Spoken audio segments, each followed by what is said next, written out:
Bonsoir. Et on commence avec ces dernières nouvelles qui nous viennent de l'Ituri, au nord-ouest de la RDC. Au moins 30 personnes ont été tuées cette nuit. La violence gangrène la RDC, à Goma, au Kasaï, au Katanga. Comment expliquer ce regain de violence systématique pour vous? Est-ce que c'est uniquement lié à un désordre politique?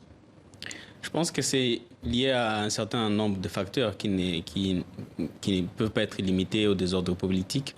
Mais il est clair que cette situation est favorisée par les désordres politiques qui règnent actuellement. La crise actuelle en Ituri n'est qu'une suite d'une crise qui l'a précédée à Beni et avant ça la crise du Kasaï qui est venue de manière complètement surprenante parce que personne ne pouvait prédire qu'il y aurait une crise pareille au Kasaï. Et je pense, en tout cas, que cette crise est bien corrélée avec la situation politique du pays. Et quelles sont les autres explications? Alors, il y a les tensions ethniques dans la région et évidemment beaucoup de manipulations ethniques qui découlent de ces tensions-là. Il y a beaucoup plus loin, des causes beaucoup plus éloignées comme la pauvreté, comme et toute la crise économique qui vient avec. Mais je pense que le principal problème, c'est l'environnement qui permet à ce que ces crises puissent émerger aussi bien en Ituri que dans d'autres provinces. Et ça, c'est le problème politique. Alors, les dernières marches anti-Kabila se sont encore soldées par des morts, dont celle de l'activiste Rossi Mukendi. Est-ce que vous pensez qu'il y a une politique d'élimination claire et ciblée des autorités? Les témoignages qu'on a reçus de nos collègues qui étaient à Kinshasa montrent clairement que Rossi avait été ciblé et que malheureusement, d'ailleurs, sa mort est intervenue parce que le collègue qui devait le transporter à l'hôpital avait soigneusement évité d'affronter la police lorsqu'ils étaient transportés parce que ça pourrait... ils avaient peur que la police ne puisse soit prendre son corps, soit le tuer. Et la situation de Rossi n'est qu'un énième cas d'assassinat de manifestants à Kinshasa et dans d'autres villes.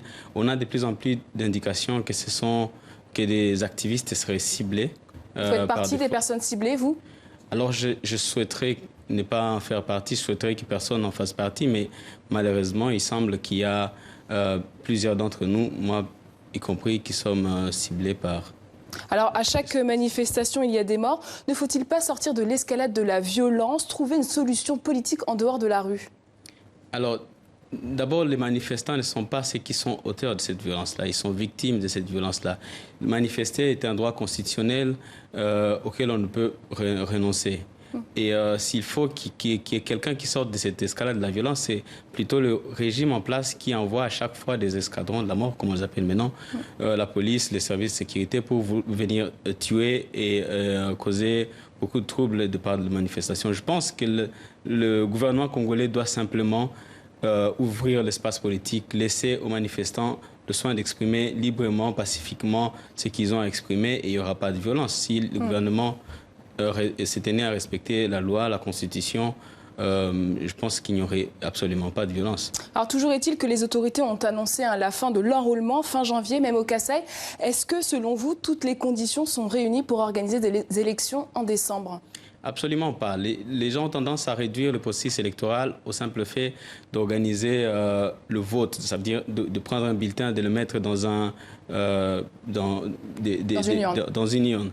Le processus électoral, à mon sens, c'est beaucoup plus que ça. C'est tout l'environnement préélectoral qui favorise à ce que toutes les personnes qui concourent à ces élections aient un espace où ils peuvent s'exprimer, qu'ils aient la possibilité de postuler, que la société civile ait un espace où elle peut vivre, que le prisonnier politique soit libéré, que les médias soient œuvrent dans toute liberté et que la loi électorale puisse permettre à tout le monde de conquérir, de pouvoir postuler et de conquérir un pouvoir politique quelconque, ce qui n'est pas le cas actuellement, absolument pas. Donc on va vers un processus électoral qui n'en est pas un. Et si jamais ils arrivaient à organiser des élections, elles ne pourraient être ni libres ni démocratiques et ne seront que source d'un conflit qu'on pourrait bien éviter. En tout cas, l'Église catholique et le comité laïque de coordination ont pris le leadership de la contestation. Est-ce que ce n'est pas vous qui deviez avoir ce rôle, les mouvements citoyens?